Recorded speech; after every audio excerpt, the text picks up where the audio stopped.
Hello and welcome back to the podcast. There are a couple of episode topics that I have for my YouTube channel that I actually want to bring over onto my podcast really quick.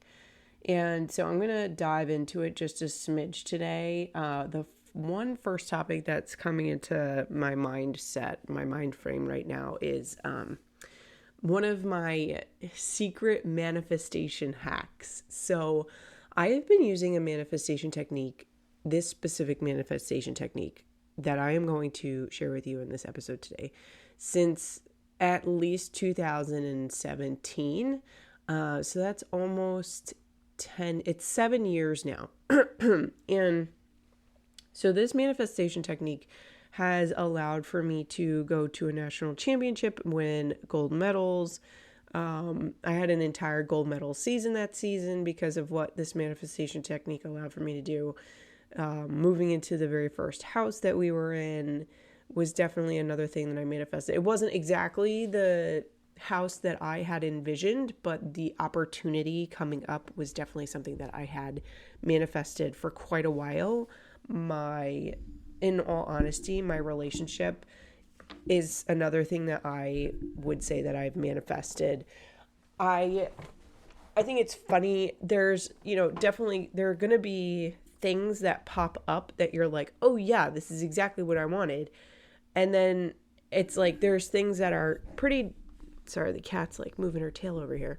There's things that are pretty darn close, to exactly what you wanted, but they're just like a little off. So in any case, a lot of the things that I have been calling in for the last 7 years have come in because of this manifestation technique that I use. And so I'm going to share it with you today.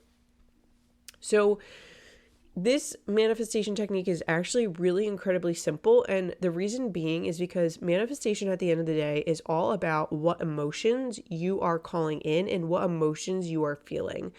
So if you are looking for that to come, like, let's just say, for example, that you're looking for a pet. Let's say you want to manifest a new puppy into your life, right?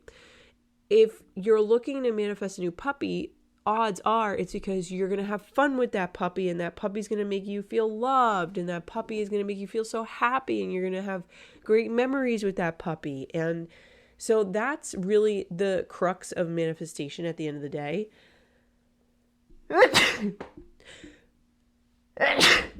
Be on the lookout. There might be a third one coming up soon.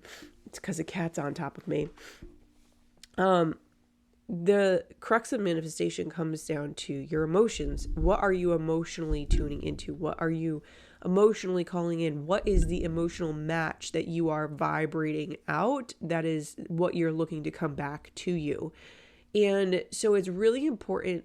It's really paramount, in all honesty, that you find a manifestation technique that will get you into those emotions. It's not about, oh yeah, I did Nikola Tesla's 369 method, or, I did this new age connect 4 crystals in a square manifestation method. Like, it doesn't matter what the manifestation method is. What matters is, what are you feeling? How are you tuning into your feelings? Because that's what our subconscious mind understands. And when we tune into those feelings, then we radiate that out. And so I'm not going to keep you waiting anymore. The manifestation technique that I use is to listen to movie soundtracks. So simple, so incredibly simple. And I'm going to tell you exactly why this works for me. Movie soundtracks have no lyrics. You don't have to necessarily listen to movie soundtracks. That's what works for me. Some people listen to classical music. Some people listen to music with lyrics. Like, it doesn't really matter. The reason why I prefer to listen to music without lyrics is because when someone has lyrics associated or tied to music, those feelings, that story that they're telling, it's tied to that music. And so subliminally to me, I feel like I am picking up on those emotions from that story that they're telling with their song lyrics. So the part about movie soundtracks is, even though there is a movie that visually exists to that soundtrack, when I listen to it, it's not on the screen in front of me. It's in the screen in my mind. And so it has a lot of creative freedom where I can create my own movie. And the movie that I want to watch is the movie of my best, highest self, best life. So that's why I really like listening to movie soundtracks. I'm going to be very honest. I'm going to drop my 2 playlists in my show notes. Hans Zimmer is by far my favorite composer, movie artist. I don't know how you would call him. I guess he's a composer. And the reason why is because a lot of the music that he creates moves me. And he's scored movies like Inception and Interstellar, The Lion King. What else has he scored? The Last Samurai. Like, he's scored a lot of very big movies, and I really like his work. Don't get me wrong, John Williams does a great job with Star Wars.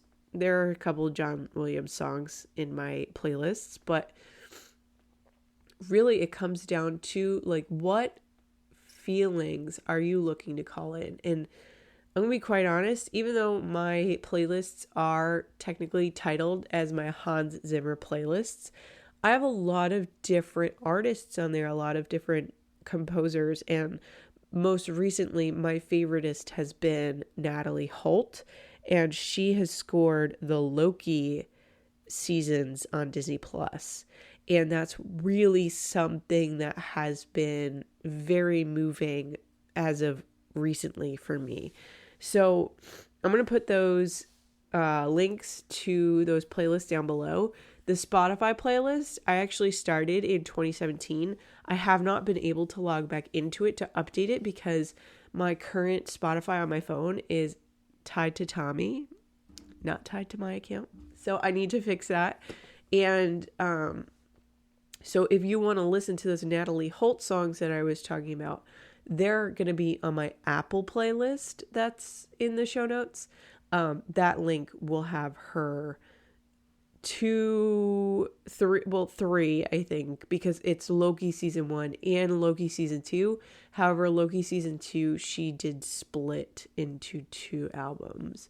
So that will have her songs that I reference in this podcast episode, that Apple playlist. So Manifestation Secret Unveiled, lyricless music, and listening to it in the theta states of the day. So there's 2 points in time during the day where your brain enters theta. That's upon waking up in the morning in the first 10-minute segment there. And then right before you go to sleep, the 10-minute segment there. Now, it's because your theta state is very impressionable.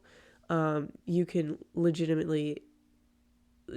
like visualize your life, and then your life will become that in those two segments of the day. So I do all of my music, like listening to music before I go to bed, and it helps me to dream of what I am looking to call into my life even too.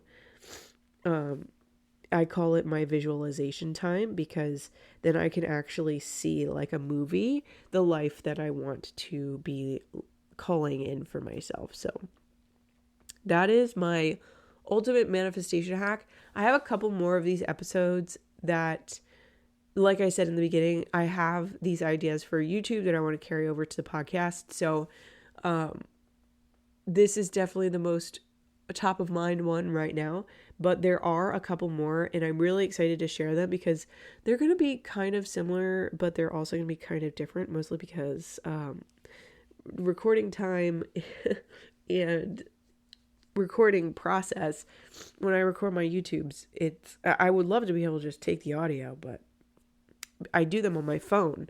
And so it's hard to take the audios because I'd have to separate the files, and I don't know how to do that on my phone, and I don't necessarily have my computer readily available for me to be able to do that. So now I'm rambling. Thank you for tuning in. I will talk to you very soon.